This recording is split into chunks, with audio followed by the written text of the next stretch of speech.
সকলকে জয় যিশু। সকলকে স্বাগত এবং ধন্যবাদ জানিয়ে ঈশ্বরের বাক্য নিয়ে চলে আসলাম আরও একটা সুন্দর দিনে। প্রত্যেকটা দিনের মতন আমরা আজও প্রভুর দ্বারা পরিচালিত হয়ে সুন্দরভাবে যে জীবনে এগোচ্ছি, সেই জন্য আমাদের মহান জীবিত ঈশ্বরকে আমরা ধন্যবাদ দিই যে তিনি আমাদের মধ্যে এখনও তার প্রেমকে তিনি দেখিয়েই চলেছেন প্রত্যেকটা নিয়ত। তিনি আমাদেরকে ভালোবাসেন, তা আমাদেরকে তিনি প্রত্যেকটা সময় বলে দিচ্ছেন তার বাক্যের দ্বারা। তিনি আমাদেরকে যে প্রেম করেন তা আমরা প্রত্যেকটা সময় জানতে পারছি তার মহিমার দ্বারা। কারণ আমরা বিশ্বাস করি তিনি আমাদের প্রার্থনার উত্তর দেন, আর তিনি আমাদের প্রার্থনার মধ্য দিয়েই আমাদের সঙ্গে কথা বলেন, আর আমরা তার উপরে নির্ভর করি, তিনি আমাদের প্রার্থনা শোনেন। তো বিশ্বাসী ভাই বোনেরা, আমরা যেন প্রভুর ওপরে নির্ভর করেই জীবনে চলতে পারি। আমাদের প্রত্যেকের জীবনের এই কমিটমেন্ট রাখা দরকার যে আমরা ঈশ্বরের সেবা কার্য করার জন্যই জীবনে এগোচ্ছি, আমরা ঈশ্বরের পথেই চলব। জীবনে অনেক ঝড়ঝাপটা আসবে, কিন্তু সেই ঝড়ঝাপটাগুলো আমাদের জীবনের জন্য বৃহৎ নয়, কারণ আমাদের জীবনের জন্য বড় হলেন ঈশ্বর। তাই তার পরিচালনায় যখন চলতেই হবে, তখন তার উপরে সমস্ত ভার সমস্ত কিছু রেখে আমাদের জীবনে এগোতে হবে। কারণ এই যে বলছি আমরা ঈশ্বরের যে জীবন, সমর্পিত জীবন, এই সমর্পিত জীবন আমাদের তখন হবে যখন আমরা প্রভুর ওপরে সেই ভারকে ছেড়ে দিয়ে আমাদের জীবনের পথে এগিয়ে চলব। আমরা দেখব বাইবেল কি বলছে। উপদেশক তার 9 অধ্যায় 1 পদ যদি পড়ি, উপদেশক তার 9 অধ্যায় 1 পদে বলছে, আমি সব কিছু গভীরভাবে চিন্তা করেছিলাম এবং আমি দেখেছিলাম ধার্মিক ও জ্ঞানী লোকেরা যা যা করেন বা তাদের যা হয় সেই সবই ঈশ্বরই নিয়ন্ত্রণ করেন। লোকেরা জানে না তাদের ঘৃণা করা হবে নাকি ভালোবাসা হবে। লোকেরা এও জানে না ভবিষ্যতে কি হবে। তো ঈশ্বরের বাক্য আমাদেরকে সেটাই বলছে যে একজন মানুষের উচিত নিজের ভবিষ্যতের ভার প্রভুর উপরে রেখে দেওয়া, যে আমার জন্য ঈশ্বর যা পরিকল্পনা করে রেখেছেন তিনি আমার জন্য সেটা করুক। সেই জন্যই বললাম যে আমাদের প্রত্যেকের মাথায় রাখতে হবে এবং আমাদেরকে এই বিশ্বাসে স্থির হয়ে চলতে হবে যে আমাদের সাংসারিক জীবন, আমাদের এই সাংসারিক জীবনে এমন কিছু নেই যা আমাদের সঙ্গে ঘটে না, এমন কোনো দুঃখ নেই যে আমাদের সংসারের জীবনের মধ্যে থাকে না, সমস্তটা আছে। একটু চিন্তা করে দেখবে, নিজের পরিবার, নিজের সন্তান, নিজের স্ত্রী, নিজের স্বামী, নিজের বাবা মা, নিজের ভাই বোনেরা, তাদেরকে নিয়ে চিন্তা হয়, নিজেদের শখ আহ্লাদ সব কিছু রয়েছে। আবার আমরা যারা পড়াশোনা করছি, আমাদেরও বিভিন্ন ভবিষ্যৎ, আমাদের প্রত্যেকেরই নিজস্ব ভবিষ্যৎ আছে। এই সব কিছু নিয়ে আমাদের চিন্তা হয়। কিন্তু যখন আমরা একজন খ্রিস্ট বিশ্বাসী, তখন আমাদের মাথায় রাখা উচিত আমাদের ভবিষ্যতের ভার আমাদের নিজেদের নয়, ওই ভার আমরা ঈশ্বরের উপরে রেখেছি। সে আমার সাংসারিক জীবন বলো কি আমার ব্যাচেলার লাইফ বলো, যাই বলো, সেই ভার আমরা প্রভুর হাতে রেখেছি। কারণ যখন তুমি তোমার নিজের ভবিষ্যৎ নিয়ে চিন্তা করতে বসবে, তোমার মধ্যে অনেক কিছু চিন্তা আসবে। তোমার ভবিষ্যতে তুমি কোথায় থাকবে, তোমার টাকা পয়সা কেমন করে ইনকাম করবে, কোন রাস্তা ধরবে, কোন পথ ধরবে, তুমি নিজে চিন্তা করে করে নিজের শরীরকে খারাপ করে ফেলবে। কিন্তু তুমি চিন্তা করে তো আজকের তুমি তোমার 22 বছর থেকে তো তুমি কালকেই তুমি তোমার ভবিষ্যতে পৌঁছে দিতে পারো না। তার জন্য সময় লাগবে, সুযোগ আছে, অনেকটা বড় সময়, অনেকটা সময় আছে। আজ তোমার 22 বছর হলে কালকেই তো তোমার 42 হবে না। তার জন্য তুমি সময় নেবে, ধৈর্য ধরবে, তোমার একটার পর একটা বছর যাবে এবং তুমি আস্তে আস্তে সেই পথের পথিক হবে। তাহলে সেই জায়গায় দাঁড়িয়ে একবার চিন্তা করে দেখো, যখন আমরা এটা জানি না যে আজকে সকালে আমি কি খেলাম আর কালকে আমি কি খাবো, আজ আমি ডাল ভাত খেলাম, কালকে আমার কোথায় স্থান হবে, কি খাবার আসবে, যখন কালকের কথাই আমরা জানি না, তখন ভবিষ্যতের কথা চিন্তা করে আমরা কি করব? সেই জন্যই বললাম, বিশেষ করে একজন খ্রিস্ট বিশ্বাসীর উচিত তার নিজের ভার সম্পূর্ণভাবে ঈশ্বরের উপরে রাখা। আমার জীবনের জন্য প্রভু ঈশ্বর কি চান তিনি তাই করবেন। আমাদের জীবনের জন্য প্রভু যিশুর যা ইচ্ছা বা ঈশ্বরের যা ইচ্ছা আমাদের জন্য তিনি তাই করবেন। আমরা নিজেদের ভার যেন নিজেরা বহন না করি। কারণ একটা জিনিস জানবে, যখন তুমি তোমার নিজের ভার নিজের কাঁধে নিয়ে নেবে, তখন তুমি তোমার অজান্তেই হয়তো পাপের দিকে চলে যেতে পারো, পাপ কাজ করে ফেলতে পারো, নিজের ভবিষ্যৎ গোছানোর জন্য পাপের পথে চলে যেতে পারো। আর আজ আমার ভিডিও ঠিক সেটা নিয়েই। যখন আমরা জীবনে একা, তখন প্রভু যিশু এসে আমাদের হাত ধরেন। যখন আমরা জীবনে নিঃসঙ্গ, তখন প্রভু যিশু এসে আমাদের হাতটাকে শক্ত করে ধরেন। তাহলে আমাদের উচিত কি? আমাদের উচিত আমাদের সঙ্গতায়, আমাদের নিঃসঙ্গতায় আমরা যেন প্রভুর ওপরে ভরসা করি, আমরা যেন ঈশ্বরের ওপরে নিজেদের ভারকে রাখি। প্রত্যেকের উচিত, প্রত্যেক বিশ্বাসীদের উচিত। কারণ বলছি, যখন আমরা নিজেদের ভবিষ্যৎ সম্পর্কে চিন্তা করতে বসি, তখন প্রথমেই যেটা আসে তা হলো অর্থের চিন্তা।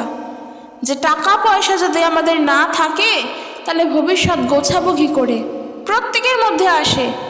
কিন্তু একজন খ্রিস্ট বিশ্বাসী হয়ে তার কখনোই উচিত না ওই টাকা পয়সার দিকে ধ্যান দিয়ে ভবিষ্যতের কথা চিন্তা করা।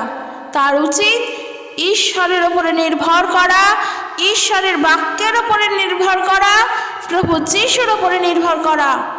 কারণ আমরা যত বেশি টাকা পয়সা নিয়ে, অর্থ নিয়ে চিন্তা করি, আমরা তত বেশি করে করে পাপের পথে ডুবে যাই। কারণ বাইবেল বলছে সমস্ত মন্দের মূলে আছে অর্থের প্রতি আসক্তি। সেই অর্থের লালসায় কত লোক যে বিশ্বাস থেকে দূরে সরে গেছে, আর তার ফলে তারা নিজেদের জীবনে অনেক অনেক দুঃখ ব্যথা ডেকে এনেছে। তাই ইব্রিয় তার 13 অধ্যায় 5 পদ বলছে, তোমাদের আচার ব্যবহার ধনাসক্তিবিহীন হোক, তোমাদের যা আছে তাতেই সন্তুষ্ট থাকো, কারণ তিনি বলেছেন, আমি তোমাকে কখনো ত্যাগ করব না, আমি কখনো তোমাকে ছাড়ব না। এ কথা শাস্ত্র বলছে, 2 বিবরণ তার 31 অধ্যায় 6 পদ। আর আমি এই কারণের জন্য বলছি, প্রভুর বাক্য জীবন্ত আর কার্যসাধক, এটা আমরা জানি।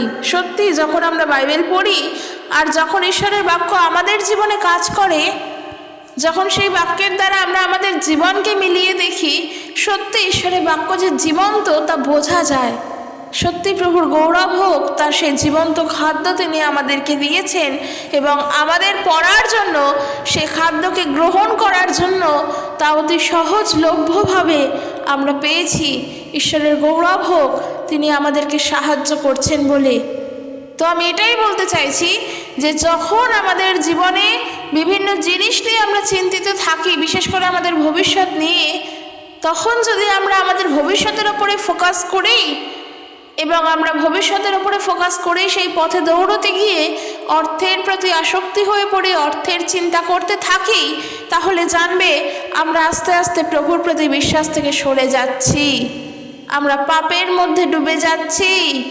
তখন আমরা যত বড়ই ধার্মিক মানুষ হই না কেন, আমাদের মধ্যে বিশ্বাস যত বেশি থাকুক না কেন, যত গভীরই থাকুক না কেন, যদি আমরা একবার দিয়াবলের দ্বারা পরিচালিত হতে শুরু করি এবং নিজেরাই যদি সেই পথ থেকে ফিরে না আসি, যদি নিজেরাই প্রার্থনা প্রভুর কাছে না করি, তাহলে অবশ্যই আমরা পাপের মধ্যে তো ডুবছি, তার সঙ্গে সঙ্গে আমরা এটাও জানতে পারছি যে আস্তে আস্তে ঈশ্বরও আমাদের থেকে সরে যাচ্ছেন।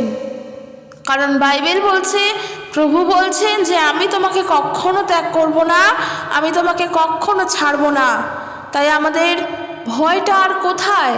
আমরা যেন সাহস করে বলতে পারি, প্রভুই আমার সহায়, আমি ভয় করব না, মানুষ আমার কি করতে পারে। সত্যিই তো, যখন একজন মানুষ সে সম্পূর্ণরূপে ঈশ্বরের উপরে নির্ভর করে, তার জীবনের চলার পথের একমাত্র সঙ্গী হিসেবে সে প্রভুকেই পায়, তখন তার জীবনে আর কিসের সমস্যা, কিসের দুঃখ? কারণ সে তো তার সমস্ত কিছুর জন্য প্রভুর উপরে নির্ভর করছে। তার ভবিষ্যৎ, তার বর্তমান, তার টাকা পয়সার জন্য, তার আর্থিক ব্যবস্থার জন্য, তার খাওয়া পড়ার জন্য, তার কোথায় গিয়ে বিয়ে হবে, সে কোথায় গিয়ে পড়বে, তার পরিবার কেমন হবে, তার বউ কেমন হবে, এই সমস্ত কিছুর জন্য সে তো প্রভুতে নির্ভর করছে। সে তো ঈশ্বরের উপরে নিজের সমস্ত ভারকে ছেড়েছে, সে তো প্রভুতে সমর্পিত জীবন করেছে। তাহলে সেই ব্যক্তির চিন্তা হওয়া কখনোর জন্যই সাজে না। কারণ বাইবেলে বাক্য বলছে কি, দ্বিতীয় বিবরণ তার 31 অধ্যায়, সেখানে বাক্য বলছে, কারণ প্রভু তোমাদের ঈশ্বর তোমাদের সঙ্গে আছেন, তিনি তোমাদের ছেড়ে যাবেন না বা হতাশ করবেন না। তাহলে মানুষ জীবন নিয়ে চিন্তা করে, তাই না? মানুষকে ভাবায় তার জীবনে কি হবে।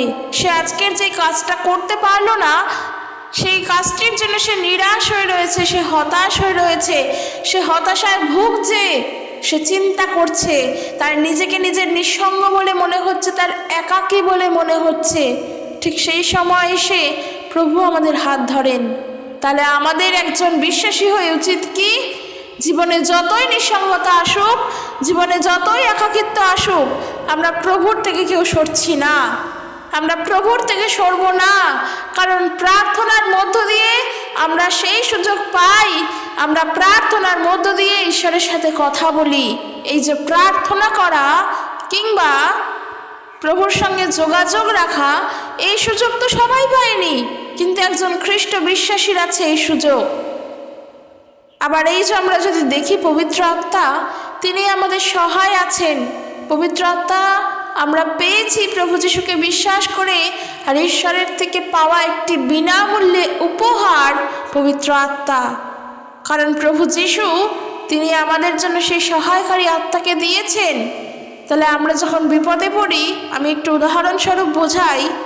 ধরো তুমি অনেক সোনা দানা গয়নাগাটি নিয়ে এবং বহু মূল্যবান জিনিসপত্র নিয়ে তুমি রাস্তা দিয়ে কোনো একদিন গভীর রাতে ফিরছো তোমার বাড়িতে, এবং কোনো ক্রমে চোরেদের নজরে তুমি চলে এসেছো। যারা ছিনতাই করে, যারা চোর ডাকাত, তাদের নজরে তুমি চলে এসেছো। আমি উদাহরণস্বরূপ বলতে চাই, দেখো তুমি একজন বিশ্বাসী, তুমি অনেক কিছু নিয়ে তুমি রাস্তা দিয়ে হাঁটছো, আর তুমি কিন্তু চোরেদের নজরে এসে গিয়েছো যে তোমার কাছে এত কিছু আছে। ঠিক সেই সময় 4-5 জন মানুষ বাইকে করে এসে তোমাকে সম্পূর্ণরূপে ঘিরে ধরলো, আর তোমার মুখ তারা একটা টাইট কাপড় দিয়ে বেঁধে দিল। একবার মনে করো সেরকম পরিস্থিতি, একটা শক্ত কাপড় দিয়ে বেঁধে দিল, তুমি একটা কথাও বলতে পারলে না, আর তোমাকে তারা ভয় দেখালো, আর তোমার কাছে যা যা ছিল তারা সমস্তটা নিয়ে চলে গেল। সেই মুহূর্তে তোমার একবার পরিস্থিতিটা ভাবো, তারা তো তোমাকে প্রাণেও মেরে দিতে পারতো, তাদের কাছে তো ধারালো অস্ত্র থাকে। তুমি একজন খ্রিস্ট বিশ্বাসী হয়ে যদি কখনো এরকম সিচুয়েশনে পড়ো, তখন তোমার সর্বপ্রথম কাজ কি হবে বলো তো? সর্বপ্রথম যে কাজ হবে ঈশ্বরকে স্মরণ করা, তাই না? তখন আমরা কি বলবো? যে প্রভু তুমি আমাকে রক্ষা করো, তোমার পবিত্র আত্মার সাহায্যে আমাকে ধরে রাখো, তুমি আমাকে সাহস দাও, তোমার পবিত্র আত্মা দিয়ে আমাকে ঘিরে রাখো। ঠিক সেই সময় আমরা পবিত্র আত্মার উপরে নির্ভর করব, প্রভু যিশুর উপরে নির্ভর করব। আর হয়তো দেখা গেল এই যে ঈশ্বরের উপরে নির্ভর করছি, কোথাও কিছু নেই, ঠিক সেই মুহূর্তে হয়তো পুলিশের গাড়ি চলে আসলো এবং সমস্ত চোর যারা ছিল তারা আমার টাকা পয়সাও ফেরত দিয়ে গেল, এবং পুলিশ এসে আমাকে জিজ্ঞাসা করলো, আমার মুখ খুলে দিল, এবং পুলিশ ভ্যানে করে আমাকে তারা বাড়িতে পৌঁছে দিল। কোথাও কিছু নেই, হঠাৎ করে দেখা গেল পুলিশ এসে উপস্থিত হলো। এই যে আমরা এরকম ইনস্ট্যান্ট অনেক উদাহরণ পাই যে প্রভু আমাদের জীবনে কাজ করেন। এটা তো আমি একটা গল্প স্বরূপ বললাম। এরকম অনেক সমস্যার সম্মুখীন হই, যেটা হওয়ার নয় ঠিক সেটা হয়ে যায়। কারণ কি জানো? কারণ প্রত্যেক খ্রিস্ট বিশ্বাসীর কাছে ঈশ্বর এই বিনামূল্যে উপহার দিয়ে রেখেছেন, যেন ঈশ্বরের সেই সহায়কারী আত্মার উপরে আমরা নির্ভর করতে পারি এবং তার উপরে যেন স্থির থাকতে পারি, তাকেই যেন স্মরণ করতে পারি। তাহলে এই যে সহায়কারী আত্মাকে পেতে গেলে আমাদেরকে কি করতে হবে? প্রভু যিশুকে বিশ্বাস করতে হবে। আজকের যারা প্রভু যিশুকে বিশ্বাস করে না, তারা সহায়কারী আত্মা সম্পর্কেও জানে না। পবিত্র আত্মা যে তিনি কে তারা সেটা জানে না। কিন্তু একজন খ্রিস্ট বিশ্বাসীর কাছে সমস্ত কিছু আছে। আর আমি সেই জন্য বললাম যে আমরা যদি আমাদের জীবনের ভার প্রভুর ওপরেই ছাড়ি, আমার ভবিষ্যৎ কি হবে, আমি কত টাকা ইনকাম করতে পারবো, কত টাকা রোজগার করতে পারবো, ওই সমস্ত যেন চিন্তা না করি। কারণ ওইগুলো যখন চিন্তা করব না, তখন আমার মধ্যে অনেক চিন্তা ভাবনা আসবে, অনেক ভুল চিন্তাও আসবে, যার জন্য আমাদের মন হয়তো প্রভুর পথ থেকেও সরে যেতে পারে। কারণ দেখো, একটা জিনিস আমি বিশ্বাস করি, প্রভু যিশুকে বিশ্বাস করতে যেমন তোমার 2 সেকেন্ডও লাগবে না, তেমনি প্রভুর পথ থেকে তোমার মন সরতেও 2 সেকেন্ড লাগবে না। তাহলে আমাদের উচিত কি, যে আমি ওই 2 সেকেন্ডের মধ্যে প্রভুকে বিশ্বাস করেছি, এটা তো উদাহরণস্বরূপ বললাম, এই 2 সেকেন্ডের মধ্যে আমি প্রভুকে নিজের মুক্তিদাতা বলে বিশ্বাস করেছি, তাহলে আমার উচিত এই 2 সেকেন্ডকে বাড়িয়ে বাড়িয়ে বাড়িয়ে বাড়িয়ে নিজের বিশ্বাসে আরও গড়ে ওঠা, নিজের বিশ্বাসে আরও গভীর হয়ে ওঠা। কারণ আমি শুরুতেই বললাম, যখন আমাদের জীবনে সবার হাত আমরা হারিয়ে ফেলি, যখন আমাদের জীবনে সবাই আমাদেরকে একা রেখে চলে যায়, হতে পারে আমার নিজেরই ভুলের জন্য, তখন এসে প্রভু আমাদের হাত ধরেন। তোমাকে মানুষ যত ব্লেম করছে যে তুমি প্রভু যিশুকে জানো, হয়তো তার জন্য তুমি মানুষের থেকে অনেক বেশি অত্যাচারিত হচ্ছ। প্রভুর ওপরে ভরসা রাখো, কারণ প্রভু যিশু হলেন পবিত্র, তার বাক্য হলো পবিত্র। তার বাক্যে নির্ভর করা মানে তার উপরে নির্ভর করা। তার মুখনিসৃত প্রত্যেকটা বাণী আজ এই পৃথিবীর সৃষ্টির কারণ। কেন বললাম? কারণ এই পৃথিবীতে গাছপালা পশু পাখি যে রয়েছে, তাতে ঈশ্বরের বাক্য দ্বারা সৃষ্টি হয়েছে। কারণ ঈশ্বর হলেন সর্বশক্তিমান, তার হাতে সমস্ত ক্ষমতা, তিনি সব কিছু করতে পারেন। পৃথিবীকে সৃষ্টি করার জন্য লোহার অক্ষরের প্রয়োজন পড়ে না, তার মুখের বাক্যই যথেষ্ট। ঈশ্বর ওই বাক্যের দ্বারাই আমাদের আশীর্বাদ করেন, আর সেই বাক্যই হলো আজকের প্রভু যিশু, যাকে আমরা জেনেছি এবং যার থেকে পবিত্র আত্মাকে আমরা পেয়েছি। তাহলে একবার চিন্তা করে দেখো, নিজেরাই চিন্তা করো যে আমরা কাকে জানি, আমরা কাকে জেনেছি, কার কাছে আমরা প্রার্থনা করি। তাই আমরা যখন সর্বশক্তিমান ঈশ্বরকে জেনেছি, সৃষ্টিকর্তা ঈশ্বরকে জানি এবং আমাদের পরিত্রাতা প্রভু যিশুকে জানি, তখন আমাদের উচিত কি? প্রভুর উপরে নির্ভর করে চলা। কারণ আমি জানি আমাদের প্রত্যেকেরই মধ্যে বিভিন্ন সময় নিঃসঙ্গতা আসে, আমাদের প্রত্যেকেরই মধ্যে বিভিন্ন সময় ডিপ্রেশন আসে, হয়তো পাশে কাউকে পাই না, এমন একটা মুহূর্ত আসে খুব প্রয়োজনীয় একজন মানুষের প্রয়োজন পড়ে। তখন অবশ্যই মানুষের দরকার, কারণ বাইবেল বলছে মানুষ একাকী থাকতে পারে না। আমরা যখন আদি পুস্তক তার 2 অধ্যায় পড়ি, আমরা যখন দেখি ঈশ্বর যখন প্রথম আদমকে সৃষ্টি করলেন, তারপর 2 অধ্যায় 18 পদে প্রভু তখন বলছেন, তারপর প্রভু ঈশ্বর বললেন, মানুষের নিঃসঙ্গ থাকা ভালো নয়, আমি ওকে সাহায্য করার জন্যে ওর মতো আর একটা মানুষ তৈরি করব। আর এই মানুষই হলো প্রথম নারী, অর্থাৎ আদমের স্ত্রী হবা। আদম আর হবা, প্রথম পুরুষ হলো আদম, প্রথম নারী হলেন হবা। ঈশ্বর জানেন মানুষের নিঃসঙ্গ থাকা উচিত নয়, তাই আমাদের জীবনের জন্য সকলেরই প্রয়োজন, জীবনে বাঁচার জন্য প্রত্যেকেরই প্রয়োজন, নিজের প্রিয়জনেরও প্রয়োজন। কিন্তু আমি সেই জীবনে বাঁচার কথা বলছি না। আজকের আমি বলতে চাই যে আমরা যখন সমস্ত কিছুকে ছেড়ে, নিজের জীবনের সমস্ত দুঃখ কষ্টকে অতিক্রম করে যখন আমরা শান্তির খোঁজ করি, ঠিক সেই সময় প্রভু যিশু এসে আমাদের হাত ধরেন। তাহলে আমাদের উচিত সম্পূর্ণটা প্রভুর ওপরে ভরসা রেখেই জীবনে চলা, কারণ শান্তির রাজা তিনি আমাদেরকে শান্তি দেন। এবং ঠিক সেই সময় আমাদের হৃদয়কে শান্ত রাখা, প্রভুতে বিশ্বাস করা, কারণ যোহন তার 14 অধ্যায় আমাদের জন্য যা বলছে, সত্যি তা আমাদের জীবনের জন্য কার্যকারী, প্রত্যেকটা মুহূর্তের জন্য কার্যকারী। ঈশ্বরের সেই পবিত্র বাক্য আমরা দেখব যোহন লিখিত সুসমাচার তার 14 অধ্যায় 1 পদে ঈশ্বরের বাক্য আমাদের কি বলছে। সেখানে প্রভু যিশু তিনি নিজে বলছেন, তোমাদের হৃদয় বিচলিত না হোক, ঈশ্বরের উপরে বিশ্বাস রাখো আর আমার প্রতিও আস্থা রাখো। যেন আমরা প্রভুর ওপরে নির্ভর করতে পারি। আমরা প্রার্থনা করব যে প্রভু তুমি আমাদের সকল মুহূর্তের সঙ্গী হও, আমাদের সুখ, আমাদের দুঃখ, আমাদের আনন্দ, আমাদের বেদনা, আমরা যেন তোমার থেকে সত্য উত্তর পাই। আমরা যেন তোমার কাছে প্রার্থনা করে তোমার থেকে উত্তর পাওয়ার আশাতেই অপেক্ষা করি। কারণ জানো, জীবনের যখন সবথেকে গুরুত্বপূর্ণ মুহূর্তগুলো আসে, তখন যেভাবে ঈশ্বরের উপরে উচিত ভরসা রাখা, ঠিক একইভাবে যখন বুঝতে পারছি যে আমি প্রভুর পথ থেকে সরে যাচ্ছি, দিয়াবল আমার জীবনে কাজ করছে, তখনও আমাদের উচিত আরও সব থেকে বেশি করে প্রভুর উপরে ভরসা রাখা। কারণ একজন মানুষ তার নিজের ক্ষমতার দ্বারা সব কিছু করতে পারে না। মানুষ তার নিজের অর্থের জোরে, নিজের পেশিবলের জোরে, নিজের বাহুবার জোরে কখনোই সমস্ত কিছু করতে পারে না। তার যতই নিজের উপরে বিশ্বাস থাকুক কি আত্মবিশ্বাস থাকুক, কারণ ঈশ্বর আমাদের যদি পরিচালনা না করেন আমরা চলতে পারি না। কিন্তু যখন আমরা ঈশ্বরের পথ থেকে সরে যাই, ঠিক সেই সময় মনে করো না যে ওই সময়গুলো ঈশ্বর আমাদের পরিচালনা করেন। না না না, ওই সময়গুলো দিয়াবলের দ্বারা পরিচালিত হই। এই জায়গাটাও বুঝতে হবে। নাহলে ওই যে শুরুতে বললাম যে প্রভুর ওপরে যদি নির্ভরশীল না হই, নিজের ভবিষ্যৎ গোছানোর জন্য যদি নিজে চিন্তা করি এবং তার ফলে যদি বিশ্বাস থেকে সরে যাই, তখন কিন্তু আমরা দিয়াবলের দ্বারা পরিচালিত হই। তখন দিয়াবল আমাদেরকে বলে আমরা কিছু করতে পারবো না, আমরা কিছুই নই, প্রভুর জন্য আমরা কোনো কাজ করতে পারবো না। আর আমরা যখন দিয়াবলের দ্বারা পরিচালিত হই তখন আমরা প্রভুর পথ থেকে সরে যাই, তখন আমরা বিশ্বাস থেকে সরে যাই। যত প্রকারের নেগেটিভ জিনিসপত্র আছে জানবে কোনোটাই ঈশ্বর থেকে আসে না।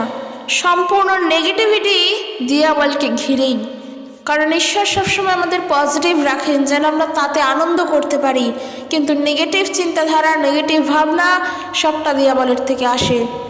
কারণ আমরা যদি যোহন লিখিত সুসমাচার তার 8 অধ্যায় পড়ি 31 পদ থেকে, যেখানে প্রভু যিশু পাপ থেকে মুক্তি লাভের কথা বলছেন, আমরা দেখব যোহন তার 8 অধ্যায় 42 পদ থেকে যদি দেখি, সেখানে প্রভু যিশু বলছেন, দেখো, ঈশ্বর যদি তোমাদের পিতা হতেন তাহলে তোমরা আমায় ভালোবাসতে, কারণ আমি ঈশ্বরের কাছ থেকে এসেছি আর এখন তোমাদের মাঝে এখানে আছি।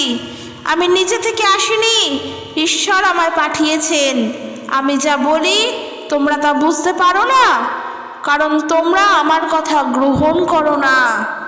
যেটা আমার মেন পদ বলা 44 পদ, দিয়াবল তোমাদের পিতা এবং তোমরা তার পুত্র। তোমরা তোমাদের পিতার ইচ্ছাই পূর্ণ করতে চাও।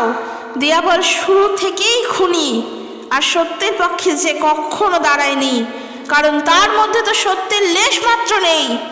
সে যখন মিথ্যা কথা বলে তখন স্বাভাবিকভাবেই তার মধ্য থেকে তা বের হয়, কারণ সে মিথ্যাবাদী ও মিথ্যার পিতা। আর আমি সত্যি বলি বলে তোমরা আমাকে বিশ্বাস করো না। তোমাদের মধ্যে কে আমাকে পাপী বলে দোষী করতে পারে? আমি যখন সত্যি বলছি তখন তোমরা কেন বিশ্বাস করছো না? বলছে, যে ঈশ্বরের লোক সে ঈশ্বরের কথা শোনে, আর এই কারণেই তোমরা শুনতে চাও না, কারণ তোমরা ঈশ্বরের নও। এই সম্পর্কে আমরা কি শিখলাম? যদিও এর প্রেক্ষাপটটা আলাদা রয়েছে, ইহুদিদেরকে এই কথা বলছেন প্রভু যিশু, কিন্তু আমাদের শেখার বিষয় হলো কি, যে আমাদের পিতা কে? আমাদের পিতা তো ঈশ্বর। আমরা আব্রাহামের বংশধর, আর এই আব্রাহামের পিতা কে ছিলেন? সর্বশক্তিমান ঈশ্বর। আর প্রভু যিশুর পিতা কে? স্বয়ং ঈশ্বর। আর প্রভু যিশু এটাই বলছেন যে তোমরা হয়তো আমার কথা বিশ্বাস করো না, কারণ আমি সত্যি বলি বলে, কিন্তু তোমরা কার কথা বিশ্বাস করো? দিয়াবলের কথা, যে কখনো সত্যের পক্ষে দাঁড়ায়নি, যার মধ্যে সত্যের লেশ মাত্র নেই। সে অন্ধকারের, সে সত্য বলতে জানে না, সে শুরু থেকেই খুনি। আর এই জন্য বলছি যে আমাদের আরো বেশি করে উচিত প্রভুর ওপরে ভরসা রাখা, কারণ আমরা প্রভু যিশুর, আমরা ঈশ্বরের সন্তান। যখন নিজেকে আমরা ঈশ্বরের সন্তান বলে পরিচয় দিই, তখন উচিত সত্যের মধ্যে যেন থাকি। আর এই কারণের জন্যই বিশ্বাসী ভাই বোনেরা, তোমাদেরকে বলছি, আমাদের প্রয়োজন প্রভুর ওপরে নির্ভর করো। প্রভুর কাছে প্রার্থনা করো যে প্রভু, যেই মুখের দ্বারা আমরা তোমার গৌরব করি, সেই মুখ দিয়ে যেন কোনো মিথ্যা বাক্য, ছলনা বাক্য, কটু কথা যেন বের না হয়। তোমার বাক্য বলছে আমাদের দেহ পবিত্র আত্মার মন্দির, সেই দেহের ওপর আমরা যেন ক্ষতি না করি। তোমার বাক্য বলছে আমাদের দেহ পবিত্র আত্মার মন্দির, সেই দেহের দ্বারা আমরা যেন পাপ না করি। তুমি আমাদের হৃদয়ে বাস করো, সেই হৃদয়ে যেন ছলনার বাক্য না আসে, কটু বাক্য না আসে। তাই আমাদেরকে পরিচালনা করার দায়িত্ব প্রভু তোমার, নিজেদেরকে তোমার উপরে সমর্পণ করলাম। প্রার্থনা করো এইভাবে, তবে প্রভু আমাদের সাহায্য করবেন।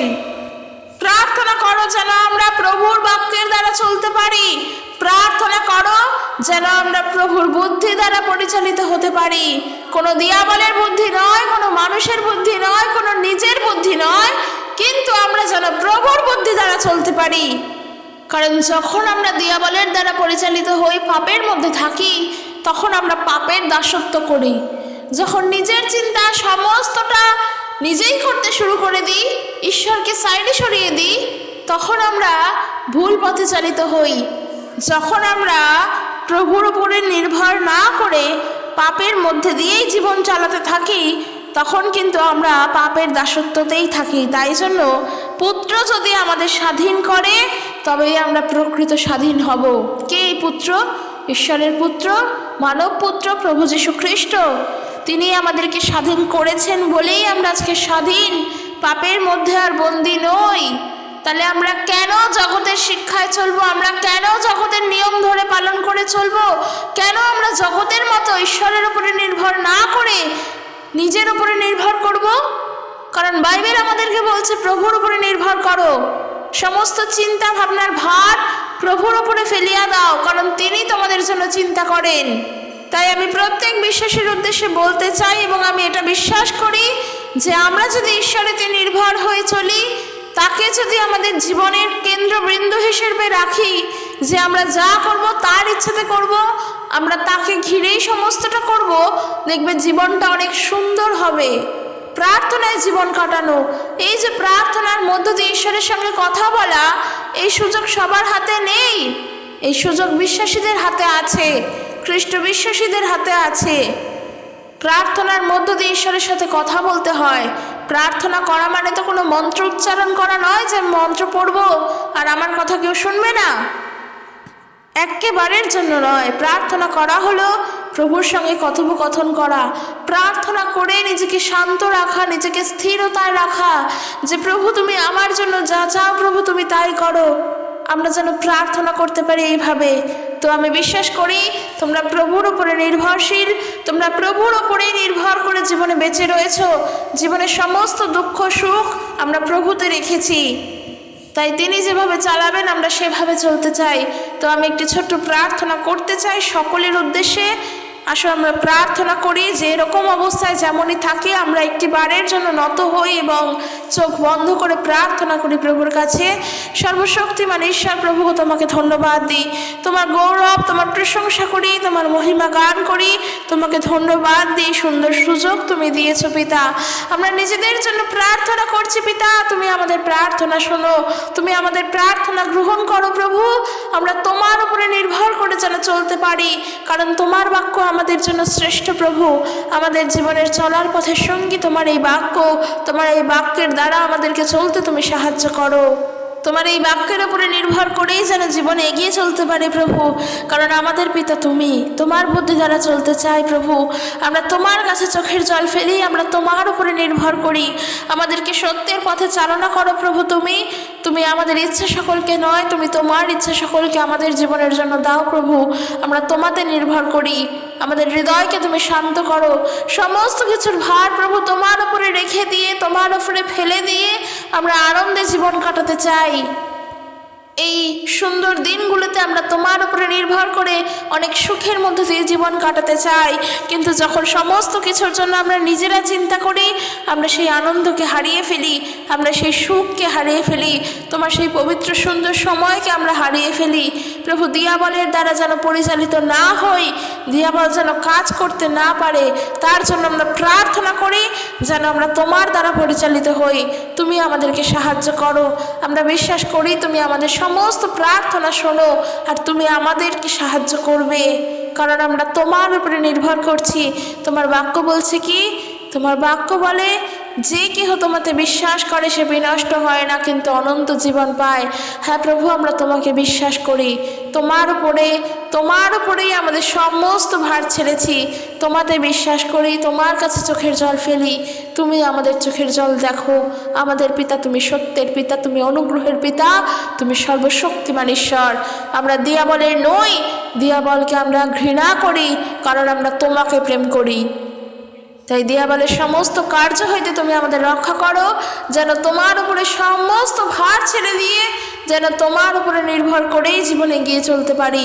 আমরা বিশ্বাস করি এই মুহূর্তে আমাদের প্রত্যেকের আর্তনাদ তুমি শুনেছো প্রভু। তুমি আমাদের প্রত্যেকের মনের কথা জানো। তুমি আমাদের প্রত্যেককে আশীর্বাদ যুক্ত করো পিতা। তোমার পবিত্র হস্তের দ্বারা আমাদেরকে তুমি প্রোটেক্ট করো, তুমি আমাদের রক্ষা করো।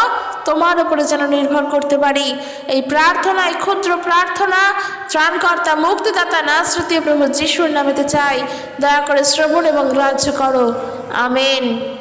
তো প্রত্যেক বিশ্বাসী ভাই বোনদের উদ্দেশ্যে বলছি, একজন খ্রিস্ট বিশ্বাসী হয়ে সম্পূর্ণ ভার প্রভুর উপরে ছাড়ো। নিঃসঙ্গতার সময় প্রভু যিশু এসে তোমার হাত ধরেন। তাই জন্য নিঃসঙ্গতার সময় শুধু নয়, যখন তুমি 10 জনের সঙ্গে এবং যখন তুমি একা, এই উভয় ক্ষেত্রেই তুমি প্রভুর হাতকে ধরে রাখো। তুমি প্রভুর হাতকে ছেড়ো না, কারণ ঈশ্বর আমাদের হাত কখনো ছাড়বেন না। তিনি কখনো আমাদেরকে পরিত্যাগ করবেন না।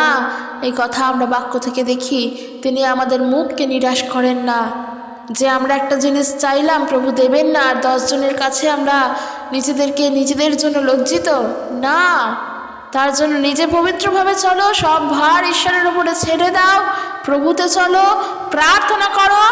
দেখো তোমার জীবনে প্রভু কি কাজ করেন। কারণ যিনি সর্বশক্তিমান, যিনি অলৌকিক কার্যকারী ঈশ্বর, তিনি তো জীবন্ত। আর সেই জীবন্ত পিতার আরাধনা করি আমরা। কারণ তিনি শুধুমাত্র তার ক্রুশীয় মৃত্যুতে তিনি আটকে নেই। তার মৃত্যুই শুধু হয়নি, বরং তিনি 3 দিন বাদে পুনরুত্থিত হয়েছেন। তিনি পুনরায় জীবিত হয়েছেন। আর যখন সেই জীবিত ঈশ্বরের হাত আমাদের মস্তকে আছে, অবশ্যই আমাদের জীবনের জন্য তার পরিকল্পনা আছে। তাই তাতে ধৈর্য ধরো, পাপ করো না, নিজের ক্ষতি করো না, নিজের নিঃসঙ্গতার সময় নিজেকে হারিয়ে ফেলো না, ভুলের মধ্যে যেও না। দিয়াবল প্ররোচনা করুক, তুমি তোমার জায়গায় স্থির যে আমি প্রভুকে বিশ্বাস করি, প্রভু আমাকে ভালোবাসেন। বাইবেল পড়ো, বাক্য পড়ো, প্রার্থনা করো, হৃদয় শান্ত করো, প্রার্থনা করে প্রভুকে বলো, প্রভু আমাদেরকে তুমি শান্ত করে তোলো। ঈশ্বরের উপরে নির্ভর করো। তাই আমি বলতে চাই প্রত্যেক বিশ্বাসীদের উদ্দেশ্যে, প্রত্যেক বিশ্বাসী ভাই বোনদের উদ্দেশ্যে, প্রভুতে নির্ভর করো, প্রভুতে এগিয়ে চলো, প্রভুতে এগিয়ে চলো। জগতের দ্বারা নয়, দিয়াবলের দ্বারা তো নয়। এবং আজকের আমি এখানে শেষ করছি। ভিডিওটি কেমন লাগলো জানিও, আর অবশ্যই সকলের কাছে শেয়ার করো। কারণ প্রভু যিশু আমাদের সকলের জন্য, তাই তাকে বিশ্বাস করাটাও আমাদের প্রয়োজন। ঈশ্বর তার আপন বাক্যে প্রত্যেককে আশীর্বাদ যুক্ত করুক। জয় যিশু। Praise the Lord.